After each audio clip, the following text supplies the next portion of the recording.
Terima kasih pemirsa, Anda masih bersama kami dalam Kominfo Newsroom. Pemirsa, kekerasan dalam rumah tangga atau KDRT di Indonesia terbilang cukup tinggi. Berdasarkan data yang kami himpun, mulai dari tahun 2019 hingga tahun 2021, jumlah kasus KDRT ini mencapai 8.500 kasus dengan didominasi oleh kasus kekerasan pada perempuan.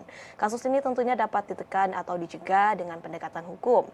Pendekatan hukum dinilai memiliki atau mampu memberikan rasa efek jera sekaligus memberikan perlindungan kepada para korban. Meski begitu, pendekatan hukum dalam kasus KDRT ini tidak semudah dalam membalikan telapak tangan. Ada tantangan dan juga berbagai tantangan dalam penerapannya, dan disinilah pemerintah hadir untuk memberikan perlindungan dan pemenuhan hak perempuan sebagai korban kekerasan. Ibu Ratna Susianawati selaku Deputi Bidang Perlindungan Hak Perempuan dari Kementerian PPPA akan memberikan informasi selengkapnya untuk kita. Selamat malam Ibu, Assalamualaikum. Selamat malam Mbak Bilkis, Assalamualaikum pemirsa KPR TV dimanapun berada. Selamat malam. Bagaimana Bu Ratna kabarnya di hari ini Bu? Alhamdulillah baik dan sehat, semoga Mbak Bilkis demikian juga ya, sehat selalu. Baik. Bu Ratna, mengenai kasus KDRT baik pada perempuan maupun baik pada yang lainnya, mengenai kasus KDRT ini Bu Ratna, untuk memutus mata rantai KDRT perlu langkah dari hulu hingga ke hilir. Seperti apa kiranya strategi yang diberikan oleh pemerintah dari hulu ke hilir untuk menekan kasus kekerasan ini? Ya, terima kasih banyak. Jadi memang saat ini kalau kita berbicara fenomena kekerasan khususnya terhadap perempuan dan anak memang menunjukkan tren yang semakin hari semakin marak. Namun demikian, hal-hal yang patut dan harus terus kita lakukan sebetulnya adalah upaya-upaya bagaimana kita memastikan para korban kekerasan dalam rumah tangga ini bisa mendapatkan akses untuk bisa melaporkan kasus-kasusnya. Kemudian juga yang terpenting adalah bagaimana sebetulnya kalau kita berbicara di hulunya adalah terkait dengan pencegahannya Mbak Bilkis, karena memang saat ini kalau kita berbicara kasus kekerasan terhadap perempuan itu memang yang dominasi berdasarkan data yang kami himpun adalah didominasi kasus kekerasan dalam rumah tangga. Dan ini kasus terbesar tentunya perempuan menjadi korban yang terbesar. Untuk itu dalam beberapa waktu terakhir ini dan khususnya untuk memperkuat bagaimana sebetulnya data di lapangan terkait dengan kasus-kasus kekerasan dalam rumah tangga ini, kami Kementerian Pemberdayaan Perempuan dan Perlindungan Anak sejak tahun 2016 yang lalu melakukan survei yang sebetulnya adalah untuk melihat seberapa besar prevalensi kekerasan terhadap perempuan terjadi. Demikian juga ini kita lakukan terhadap anak. Nah, dari data di tahun 2016 menunjukkan bahwa prevalensinya masih cukup tinggi. Artinya data menemukan bahwa 1 dari 3 perempuan itu pernah mengalami kekerasan sepanjang hidupnya. Artinya perempuan dari usia 15 sampai 64 tahun. Dan ini menunjukkan bahwa ketika kita melakukan survei, ini juga survei tentunya karena ini survei kekerasan, kita juga tidak menyebutnya sebagai survei kekerasan terhadap perempuan, tetapi kita membungkusnya melalui survei pengalaman hidup perempuan nasional atau SPHPN. Dan kemudian kita juga secara reguler melakukan survei ini di tahun 2021 yang lalu. Data menunjukkan memang masih terjadi kekerasan yang cukup tinggi, karena kalau di tahun 2016 yang lalu 1:3 perempuan mengalami kekerasan. Nah, saat ini di tahun 2021 membuktikan bahwa prevalensinya memang menurun menjadi 1:4. Jadi artinya kalau ada 4 orang perempuan, kalau ada 4 diantaranya itu mengalami kekerasan sepanjang hidupnya. Dan data juga menunjukkan bahwa prevalensi yang tertinggi dalam 1 tahun terakhir itu adalah kekerasan seksual. Nah, tentunya ini masih menjadi paying matter bagi kita semua, tantangan bagi kita semua, berbagai upaya-upaya sinergitas yang memang ini harus dibangun. Khususnya kalau kita berbicara KDRT, karena ini tentunya lingkupnya rumah tangga yang selama ini masih dianggap ini adalah masalah privasi, masalah tabu, masalah yang tidak bisa diungkap dan sebagainya. Tentunya ini menjadi perhatian kita bersama untuk bisa memastikan bahwa bagaimana korban berani speak up, berani bersuara, berani menyampaikan kasus-kasus ini yang terjadi yang ada di keluarganya. Nah, pencegahan menjadi sangat penting, Mbak Bilkis tentunya. Baik, tahap yang dilakukan untuk memutus rantai kekerasan dalam rumah tangga ini ialah dengan pencegahan, kemudian dari pihak pemerintah ini terus mengupayakan hal agar kekerasan ini dapat menurun setiap tahunnya. Berbicara mengenai perempuan untuk berani speak up, berani untuk berbicara, Bu Ratna, negara juga berkomitmen tentunya untuk membangun dari hak korban KDRT. Apa saja kiranya hak dari korban KDRT agar perempuan ini berani untuk terus berbicara? Ya, tentunya sebagai bentuk komitmen negara hadir, Mbak Bilkis, adalah memberikan ruang aksesibilitas kemana korban harus melaporkan kalau terjadi kasus-kasus kekerasan, apapun itu, termasuk tentunya kasus kekerasan dalam rumah tangga. Karena sekali lagi tidak mudah tentunya bagi korban untuk berani melaporkan. Bagaimana nantinya ketika melaporkan, apakah dia akan terlindungi, bagaimana jaminan keamanannya, bagaimana nanti identitas, kerahasiaan, dan sebagainya. Nah, ini yang seringkali masih menjadikan sebagian korban enggan untuk melaporkan kasus-kasusnya. Karena bagaimana memastikan bahwa kasus ini tidak terblok up, tidak diketahui oleh publik, karena sekali lagi, khususnya kalau bicara kekerasan dalam rumah tangga ini kan privasi ya, sangat sangat terkait dalam kehidupan satu rumah tangga. Nah, ini yang kemudian membuka ruang bagi kita melalui Kementerian Pemberdayaan Perempuan dan Perlindungan Anak. Kami membuka call center atau layanan pengaduan sahabat perempuan dan anak. Ini adalah layanan pengaduan yang bisa diakses oleh para korban KDRT, utamanya karena kita konteksnya hari ini berbicara tentang kekerasan dalam rumah tangga, oleh keluarganya, oleh siapapun juga yang patut menduga, melihat terjadi kasus-kasus ini di lingkungan sekitarnya. Jadi sekarang ini aksesibilitas cukup terbuka dengan adanya laporan, dengan adanya layanan-layanan yang kami buka melalui salah satunya adalah call center Sahabat Perempuan dan Anak, call center 129, atau yang nanti juga bisa artinya bisa diakses melalui WhatsApp 081111129129. Kemudahan untuk bisa diberikan ruang aksesibilitas atas pengaduan dan juga sebetulnya adalah jaminan pelindungan hukum ketika korban melaporkan untuk mendapatkan pendampingan yang betul-betul ini bisa menjamin keamanan, keselamatan korban itu sendiri dan keluarganya termasuk masyarakat yang melaporkan, Mbak Bilkis.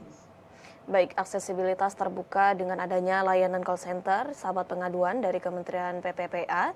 Kalau boleh dijelaskan sedikit lebih lanjut, Bu, mengenai layanan call center ini, apakah nantinya penerima telepon dari Kementerian PPPA ini akankah memberikan saran begitu, atau nantinya akan berujung pada pelaporan untuk dicatat oleh Kementerian PPPA, Bu? Ya, nah terkait dengan standar operasional prosedur, tentunya kami di dalam memastikan pendampingan kepada korban kekerasan ini, kami memiliki SOP layanan yang harus kami lakukan. Tentunya bagaimana memastikan korban mendapatkan layanan yang komprehensif. Tentunya komprehensif ini dengan diimbangi dengan kecepatan, kemudian juga kesesuaian dengan kebutuhan korban, dan juga tentunya melihat kepentingan terbaik bagi korban. Nah, inilah yang selalu kami kedepankan di dalam prinsip-prinsip kami memberikan layanan kepada perempuan korban kekerasan atau siapapun yang melaporkan kasus-kasus kekerasan ini ke kami di call center 129 ataupun pengaduan yang sifatnya langsung menuju ke Kementerian Pemberdayaan Perempuan dan Perlindungan Anak. Nah, kami di dalam langkah-langkah yang kami lakukan, tentunya langkah awal kami komitmen untuk bisa menindaklanjuti kasus-kasus yang masuk kepada kami, baik itu yang dilakukan melalui telepon ataupun melalui pengaduan langsung. Tentunya langkah awal yang kami lakukan adalah kami melakukan asesmen apa sebetulnya yang dibutuhkan oleh korban. Yang pertama adalah itu. Kemudian tentunya kami juga akan menindaklanjuti ketika kasus-kasus ini menuntut atau harus dilanjutkan kepada proses tahap berikutnya. Jadi tentunya di dalam menentukan langkah-langkah kepentingan terbaik bagi korban dan juga memastikan apa yang menjadi kebutuhan yang harus dipenuhi oleh korban, kami juga tentunya melakukan screening, melakukan identifikasi awal, kemudian sekiranya ini memerlukan tahapan-tahapan berikutnya, kami akan berkoordinasi lebih lanjut dengan melihat dan berkoordinasi dengan pihak-pihak yang terkait. Demikian Mbak Baik, Bilqis. berkoordinasi dengan lanjut ini juga berkaitan dengan baru-baru ini negara yang mengedepankan konsep restoratif justice begitu Bu, sebagai bentuk Betul, penanganan kasus KDRT. Menurut Bu Ratna, apakah betul. kasus kekerasan pada perempuan atau anak ini dapat ditekan dengan restoratif justice dan juga apakah dapat menyembuhkan trauma bagi para korban?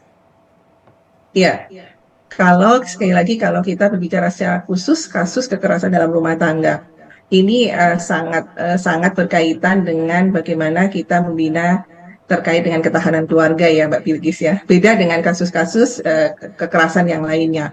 Karena memang seringkali yang terjadi di masyarakat saat ini ketika korban terbesar misalnya adalah perempuan yang notabene atau istri, itu seringkali melaporkan kasusnya, kemudian juga dalam prosesnya ketika mengalami fase-fase atau tahap atau kondisi-kondisi di mana kekerasan itu terjadi pada dirinya, biasanya perempuan itu akan mengadukan atau melaporkan kasus-kasus itu kalau betul-betul itu sudah kondisi yang akhir begitu ya, tidak ada pilihan lain. Karena memang sekali lagi kalau bicara tentang KDRT ini seringkali ini menyangkut hubungan suami istri, bagaimana menempatkan yang ketika pelakunya, mohon maaf pelakunya adalah suami, itu juga seringkali membuat perempuan untuk berpikir dua kali, artinya karena yang dipersoalkan atau diadukan ini adalah suaminya sendiri.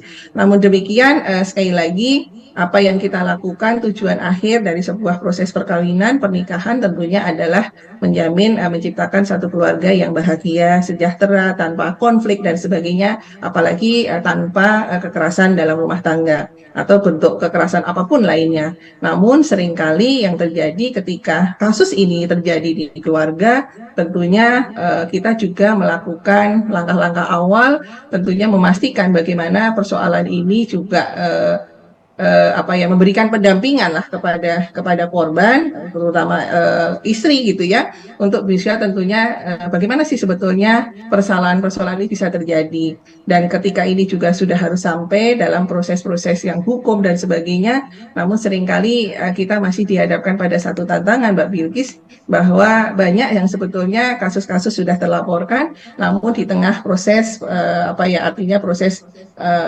ketika ini diadukan kepada aparat penegak hukum, kemudian tidak juga sedikit kasus-kasus yang kemudian dicabut oleh korban atau istri karena dengan berbagai pertimbangan. Karena memang ini sangat kita memahami kalau urusan rumah tangga memang ini urusan suami dan istri, kemudian juga persoalan-persoalan yang ketika KDRT adalah pelakunya di luar itu, tetapi dalam lingkup rumah tangga lebih banyak ini kan dikenal korban begitu ya. Jadi hal-hal inilah yang tentunya kalau kita bicara penanganan secara restoratif justice dan sebagainya, tentunya ini adalah pendekatan-pendekatan dialogis ya, tetapi memastikan bahwa itu tidak terjadi menjadi sangat penting Mbak Bilqis. Karena memang tidak mudah kalau terkait dengan kasus kekerasan dalam rumah tangga ini. Baik, apakah berarti dapat dikatakan bahwa kekerasan dalam lingkup rumah tangga, dalam lingkup private ini juga yang menjadi salah satu penyebab korban KDRT ini takut untuk bersuara, Bu Ratna? Ya, meskipun tadi kita sudah sampaikan, sudah di diskusi awal kita bahwa jaminan aksesibilitas terhadap kasus kekerasan ini tidak hanya KDRT itu cukup terbuka ya saat ini, kasus-kasus ruang-ruang untuk pengaduan di mana kita memberikan jaminan kerahasiaan, identitas yang kita simpan rapat, kemudian juga pola-pola pendampingan lebih banyak kepada konseling. Namun sekali lagi memang beberapa faktor yang terutama ya ketika dalam pengalaman kasus yang kami dampingi, ketika terjadi bahwa ketika kasus sudah mulai dibawa ke ranah hukum, seringkali korban, terutama ketika ini adalah dalam dimensi relasi antara suami dan istri, seringkali kita masih mengalami tantangan atau pending matter-nya adalah ketika korban tidak melanjutkan kasusnya ini. Nah, kalau berbicara tentang keberanian bersuara bagi perempuan, saya melihat ada sebuah progres yang sangat baik Mbak Bilqis, karena saat ini juga banyak kasus-kasus di masyarakat yang terungkap itu karena keberanian korbannya. Korban sudah berani lapor, tentunya juga dalam rangka untuk bisa memberikan kepastian jaminan hukum untuk dirinya sendiri dan juga untuk bisa memastikan kasus itu tidak berulang, apalagi ketika pelakunya adalah kolega, orang yang sudah dikenal dan sebagainya. Tadi ada pertimbangan-pertimbangan yang kemudian memastikan bahwa kasus-kasus inilah yang kemudian juga banyak kasus yang muncul terungkap karena keberanian korban itu sendiri untuk lapor, karena terbukanya ruang aksesibilitas untuk melaporkan ini. Dan jaminan keselamatan dan juga kenyamanan bagi korban untuk bisa memastikan keleluasaan untuk melaporkan kasus-kasusnya, Mbak Bilqis.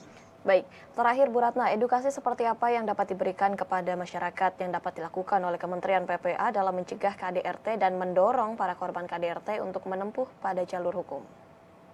Ya, kami tentunya terus-menerus bergerak dari hulunya. Tentunya pencegahan ini menjadi pilar utama kunci di dalam memutus mata rantai kekerasan terhadap perempuan. Karena bagaimanapun juga ketika kasus ini terjadi, kita juga ingin memberikan jaminan perlindungan, utamanya pendampingan kepada korban untuk memberikan kepentingan yang terbaik itu menjadi salah satu tujuan utama. Bagaimana memastikan perempuan korban kekerasan mendapatkan layanan yang cepat, tepat, dan sesuai kebutuhannya. Ini yang kita pastikan. Namun saat ini tidak menutup juga ketika kita juga ingin upaya penegakan hukum juga bisa diberikan. Artinya ketika efek jera ini diberikan kepada pelaku, kita juga berharap bahwa penegakan hukum itu akan terus dilakukan. Namun sekali lagi proses-proses inilah yang harus kita kawal terus karena untuk ke depan upaya-upaya pencegahan kekerasan ini yang harus kita lakukan melalui sebuah gerakan-gerakan masif, gerakan-gerakan kolaborasi bersama karena tidak mungkin ini hanya bisa diselesaikan oleh satu institusi, oleh Kementerian Pemberdayaan Perempuan dan Perlindungan Anak sendiri, tetapi harus kerja sinergi, harus kerja kolaborasi semua pihak, antar pemerintah, dukungan dari masyarakat, dukungan termasuk juga dengan media, bagaimana bisa membantu, memberikan edukasi, memberikan pemahaman, awareness kepada masyarakat untuk tidak melakukan aksi-aksi kekerasan ini, terutama terhadap perempuan dan anak. Ketahanan keluarga menjadi sangat penting, pilar untuk bisa membangun komunikasi efektif antar individu, terutama untuk menekan kasus-kasus kekerasan dalam rumah tangga itu sendiri dan termasuk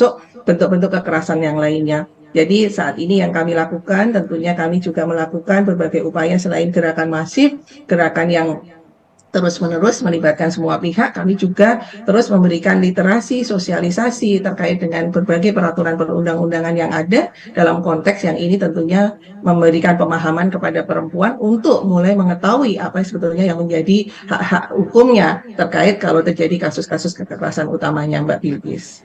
Baik, dalam kekerasan yang dirasakan oleh perempuan, perempuan ini mohon untuk tidak merasa sendiri begitu ya Bu ya, karena akan ada Betul, jaminan betul. keselamatan dan juga kenyamanan gitu. Dan di sini Kementerian PPPA hadir untuk menyediakan layanan call center untuk mempermudah akses bagi para korban atau Iya, bagi para pelapor dalam iya, melakukan pengaduan kasus kekerasan terhadap perempuan dan juga anak di nomor iya. untuk call center di 129, betul Ibu?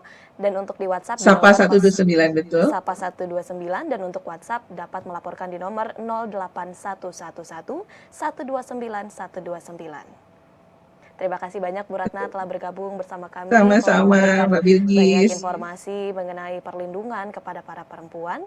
Terima kasih banyak Bu Ratna, salam sehat selalu. Salam sehat untuk kita semua. Terima kasih banyak. Baik, dan pemirsa kami akan kembali dengan beragam informasi lainnya. Tetaplah bersama kami dalam Kominfo Newsroom.